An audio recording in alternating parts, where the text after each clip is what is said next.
Hi everyone, I'd like to share with you some flashcard activities that we've often tend to do with the junior kids, but it's something that can easily be done with the senior kids as well. In my other clips I've just said all you need to do is just change the number range. Do numbers that they're familiar with that are up to their ability level. The 10 frame cards I'm using is built on the premise of 5 and 5 makes 10. Kids are very familiar with this type of card that we use at school. And there's a full one. We've got 5 more makes 10. We're trying to move away from the idea that we need to count all 1, 2, 3, 4, 5, 6, 7, 8, 9, 10. We're getting to that instant recognition. If the top row is full, I know there's 5, I can just add on the next. So here's an example we might do from instant recognition, just flipping the cards over. They can call it and do it individually, you can do it in small groups, and so on. And for example, that last one I just showed, how did you know it was 9? Well, 1 more makes 10. 5 and 4 makes 9. Ask the kids what they see to get a bit of an understanding about how they view the cards, and so on. Every now and then you might stop and say, okay, oh, how did you know that was 7? Well, 3 more makes 10, or 5 and 2 makes 7, or 4 and 3 makes 7. They might see 7 in a number of different ways, and we encourage that recognition. And eventually build up the speed. And I've been able to do this with prep class in recent years, where we're just doing this at this speed. Then we can change it up. Add 4. Their mind is telling them, oh, don't say the card that I see, say what's 4 more. Add 3 more. Add 2 more. So you could change it for every single card, so we're not just adding 3 or adding 4.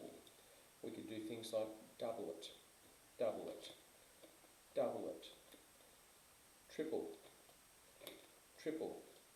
Once I'm saying triple before I show the card, to get their mind into that mindset of I've got to go multiplying by 3 or 4. Add 15, add 17, add 23, add 44. Take away 4, and that's a tricky one because I'm going to negative numbers. So make sure if you want to go to negative numbers, by all means, but if you don't, make sure that you know that the answer that you're looking for is going to be above 0. So for this one, I'd probably say take away 2 or take away 6. Okay, that's using the 10 frames. On this other set of cards, where it's just like this. So we could say what you see there, and they might say, oh, I'll turn around that way. They might say 9 because they're probably used to seeing that pattern of 9, even though there's 1 missing. But that's a case of saying, well, 9, take away 8. Take away 1, sorry. Straightforward. And you could make these cards yourselves. I use paper plates, and at the supermarket you can often buy those rows of peel-off dots. They work really well. But I made the horrific mistake one year of using paper plates, and I used yellow dots. It was a nightmare. The yellow is a shocking colour to put on white. So use colours that really stand out. And I'd encourage, rather than putting sort of 2 blue and 2 red, I'd use the same colour dots for each part of it.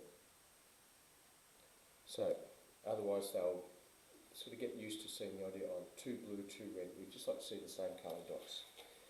Then even getting kids to make their cards. These ones I would cut up. But you see how I've got random patterns here? What do they see here? We don't want them to count all 1, 2, 3, 4, 5, 6, 7, 8, 9, 10, 11. Do they see 6 and 3 and 2? Or do they see 6 and 5? What do they see here? Do they see 3 and 2? Or do they rely on counting all of them? Here, a bit more straightforward, 4 and 4. Or do they go 2, 4, 6, 8?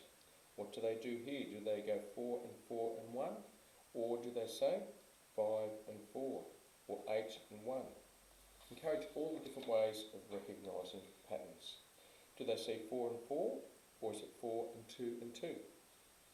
What do they see here? 6 and 3, or do they see 7 and 2, or do they see 3 separate groups? And once again, these can all be made in different ways at home.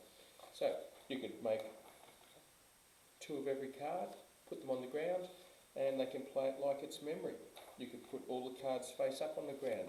Find 3 cards that equal 22. Find 4 cards that equal 29. Find 2 cards that equal 15. Find all the cards that equal, all the combinations of cards that would equal a certain number. How many ways could you make 15? How many ways could you make 28? And so on. So, flashcards, something that we often use in the juniors, but never let it be said that we can't use it in the seniors as well.